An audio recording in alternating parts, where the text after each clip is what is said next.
हो। मैं कार्तिक एकादशी का कथा कहने जा रही हूँ। आज एकादशी है, कृष्ण शुक्ल पक्ष वाला मैं कथा कहने जा रही हूँ। ब्रह्मा जी बोले कि हे मुनि श्रेष्ठ, अब आप पापों को नष्ट करने वाली तथा पुण्य की मुक्ति को देने वाली प्रबोधिनी एकादशी का महत्व बतलाइए।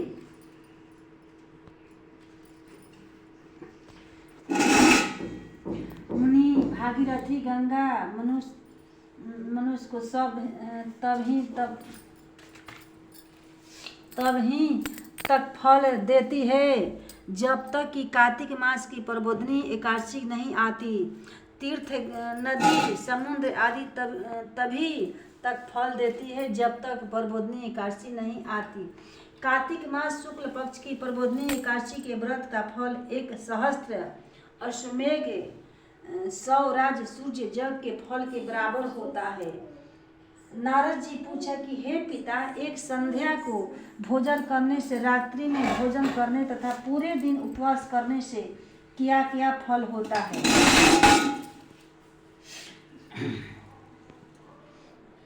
क्या क्या फल होता है? भोजन करने से, रात्रि में भोजन करने तथा पूरे दिन उपवास करने से क्या क्या फल होता है, उसे आप समझाइए। ब्रह्मा जी बोले कि हे नारद, एक संध्या को भोजन करने से, एक जन्म की रात्रि में भोजन करने से, 2 जन्म में तथा पूरे दिन उपवास करने से 7 जन्म की समस्त पाप नष्ट हो जाते हैं।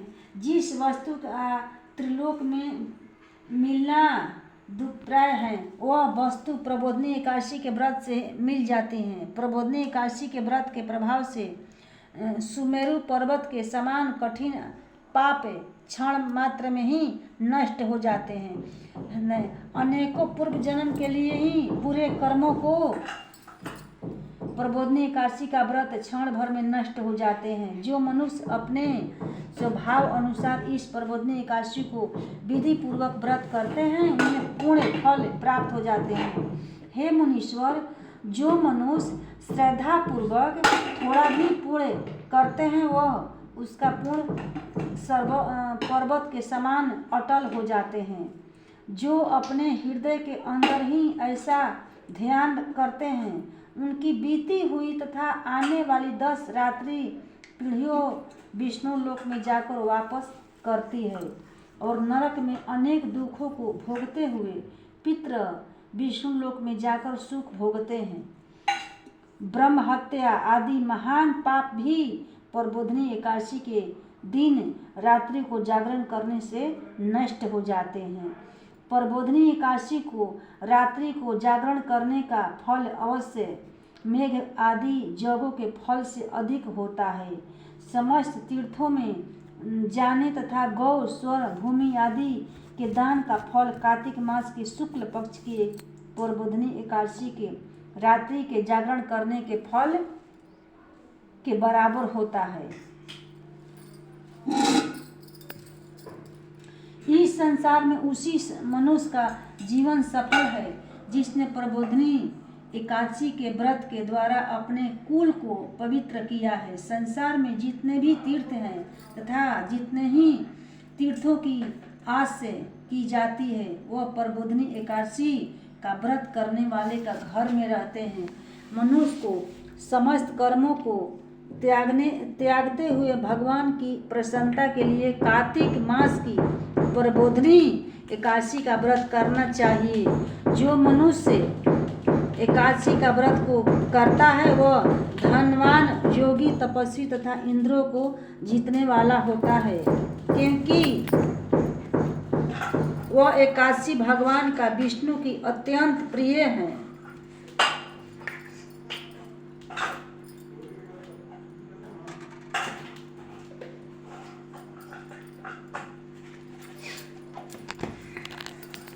इस व्रत के प्रभाव से मनुष्य पुनः जन्म लेता है।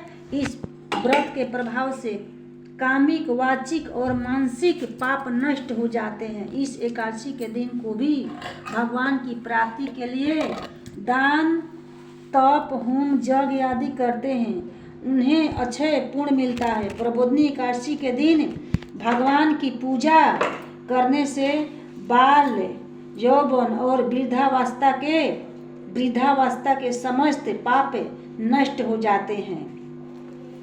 इस एकादशी की रात्रि को जागरण करने का फल सूर्य ग्रहण के समान समय स्नान करने के फल से सहस्त्र गुणा अधिक होता है।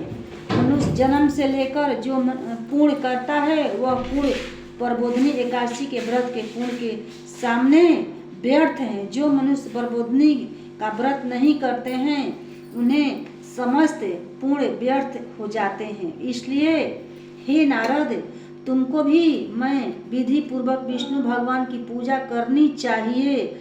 जो मनुष्य कार्तिक मास में धर्म परायण होकर अन्य व्यक्तियों का अन्न नहीं खाते उन्हें चंद्रायन व्रत का फल मिलता है। कार्तिक मास में भगवान दान आदि से उतने प्रसन्न होते हैं जितने कि सहस्त्रों की कथा सुनने से प्रसन्न होते हैं। कार्तिक मास में जो मनुष्य भगवान की कथा की थोड़ा बहुत पढ़ते या सुनते हैं उन्हें 100 गौ के दान का फल मिलता है। जो मनुष्य अपने कल्याण के लिए विष्णु भगवान की कथा सुनते हैं वे अपने कुटुंब का उद्धार करके 100 गौदान का फल पाते हैं। जो मनुष्य प्रबोधिनी एकादशी के दिन विष्णु की कथा सुनते हैं उन्हें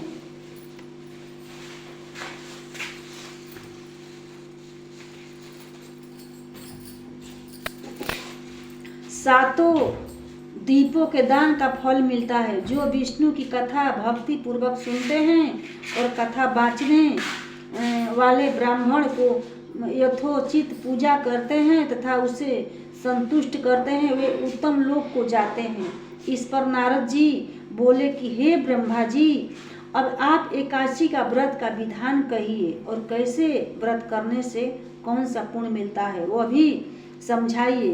ब्रह्मा जी बोले कि हे नारद, इस एकादशी के दिन मनुष्य को ब्रह्मा मुहूर्त में उठना चाहिए और नदी तालाब कुआं आदि पर स्नान करके व्रत का नियम ग्रहण करना चाहिए। उस समय भगवान से विनय करनी चाहिए कि हे भगवान, आज मैं निराहार रहूँगा और दूसरे दिन भोजन करूँगा, इसलिए आप मेरी रक्षा करें।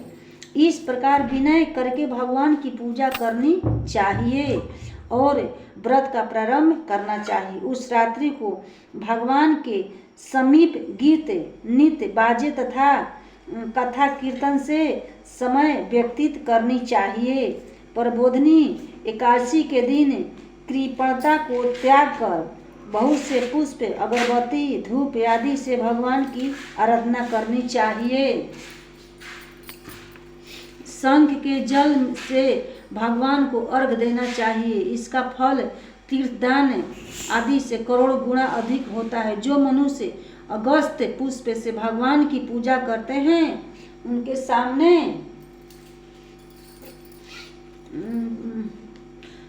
अगस्त फूल से पूजा करते हैं उनके सामने इंद्र भी हाथ जोड़ते हैं। कार्तिक मास में जो बेलपत्र से भगवान की पूजा करते हैं उन्हें अंत में मुक्ति मिलती है। कार्तिक में जो मनुष्य तुलसी जी से भगवान की पूजा करता है उसके 10,000 जन्म के समस्त पाप नष्ट हो जाते हैं। जो मनुष्य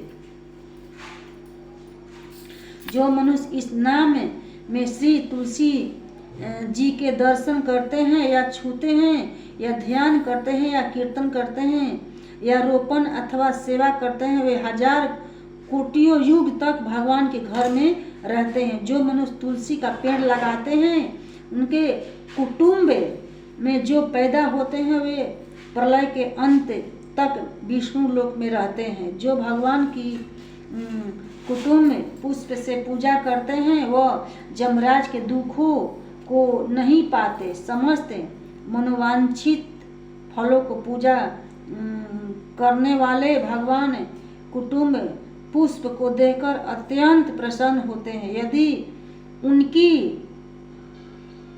कटम पुष्प से कदम्ब पुष्प से पूजा की जा होते हैं फिर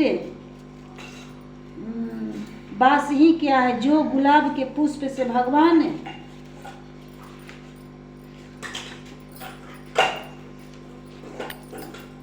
की पूजा करते हैं उन्हें मुक्ति मिलती है। जो मनुष्य बकुल और अशोक के फूलों से भगवान की पूजा करते हैं वह अनंत काल तक शोक से रहित होते हैं। जो मनुष्य विष्णु भगवान की सफ़ेद और लाल कनेर के फूलों से पूजा करते हैं उन पर भगवान अत्यंत प्रसन्न होते हैं। जो मनुष्य विष्णु भगवान की दुर्वा दल से पूजा करते हैं वे पूजा के फल से 100 गुना फल अधिक पाते हैं। जो भगवान की समी पत्र से पूजा करते हैं वे भयानक जमराज के मार्ग को सरलता से पार कर जाते हैं। जो मनुष्य चंपल पुष्प से भगवान की पूजा करते हैं वो आवागमन के चक्र से छूट जाते हैं। जो मनुष्य स्वर्ण का बनाए हुए केतुकी पुष्प भगवान पर चढ़ाते हैं उनके करोड़ों जन्म के पाप नष्ट हो जाते हैं। जो मनुष्य